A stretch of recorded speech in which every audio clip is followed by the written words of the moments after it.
उस पल के बाद माहौल में एक अजीब सी खामोशी छा गई। शिवांश की आंखों में आंसू तो थे, लेकिन वो किसी भी भाव को जाहिर नहीं कर रहा था। सामने उसकी माँ, जो हमेशा उसकी कमजोरियों का मजाक उड़ाया करती थी, आज खुद अपनी कमजोरी बन चुकी थी। स्मिता फर्श पर बैठ चुकी थी। उसके चेहरे पर गिल्ट साफ दिख रहा था। उसने कांपती आवाज में कहा, मुझे यकीन नहीं था कि मेरी गलत सोच इतनी दूर तक जा सकती है। मैंने जिस बेटे को हमेशा दबाने की कोशिश की, वही आज मुझे आईना दिखा रहा है। शिवांश का दिल पिघल तो रहा था, लेकिन बीते हुए वक़्त के घाव इतने गहरे थे कि एक माफी से सब भर जाए, ये मुमकिन नहीं था। वहीं दूसरी ओर घर के बाकी लोग भी इस पूरे सीन को देख रहे थे। प्रार्थना, जो हमेशा सच्चाई और रिश्तों के लिए लड़ती आई है, वो चाहती है कि ये माँ बेटे का रिश्ता फिर से जुड़ जाए। लेकिन रौनक, उसकी आंखों में कुछ और ही चल रहा है। वो समझ चुका है कि अब अगर स्मिता ने अपनी चालें बंद नहीं की तो पूरा परिवार बिखर जाएगा। स्मिता उठती है और एक बार फिर शिवांश के सामने खड़ी होकर कहती है, मुझे नहीं पता कि तू मुझे माफ करेगा या नहीं, लेकिन मैं अब हर उस बात का हिसाब देना चाहती हूं जिससे तुझे दर्द पहुंचा।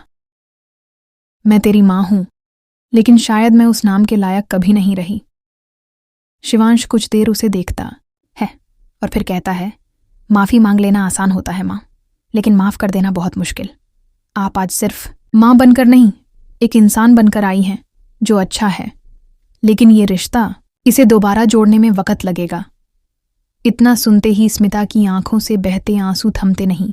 उसे पता है बेटा अभी पूरी तरह नहीं पिघला है, लेकिन कम से कम उसके दिल के दरवाजे पर दस्तक तो दी जा चुकी है। लेकिन रुकिए, यहीं खत्म नहीं होता सब कुछ, क्योंकि अब कहानी में एक और जबरदस्त मोड़ आने वाला है। रौनक की बेचैनी बढ़ती जा रही है। वो सोचता है कि अगर स्मिता और शिवांश का रिश्ता सुधर गया तो उसके लिए खतरे की घंटी बज जाएगी। और तभी स्मिता को एक अज्ञात नंबर से कॉल आता है। उस कॉल में कोई उसे धमकी देता है कि अगर उसने सच उगल दिया तो उसके बीते हुए राज सबके सामने आ जाएंगे। जी हाँ, अब ये सिर्फ माफी और रिश्तों की कहानी नहीं रही। अब खेल में एक तीसरा खिलाड़ी भी एंट्री ले चुका है, जिसकी पहचान अभिराज है। अब सवाल ये है कि स्मिता क्या उस धमकी से डरकर फिर से अपने पुराने रास्ते पर लौट जाएगी? क्या वो फिर कोई चाल चलेगी, या फिर सच में बदल चुकी है? और सबसे बड़ा सवाल, क्या शिवांश इस बार अपने दिल की सुनेगा या दिमाग की? कहानी में सस्पेंस गहराता जा रहा है और आने वाला ट्विस्ट आपको चौंका देगा। जुड़े रहिए, क्योंकि जो अब होगा वो किसी ने सोचा भी नहीं होगा। अगर आप भी जानना चाहते हैं कि वो तीसरा खिलाड़ी कौन है और कैसे वो सब कुछ उल्टा करने वाला है, तो हमें कमेंट में ज़रूर बताएं।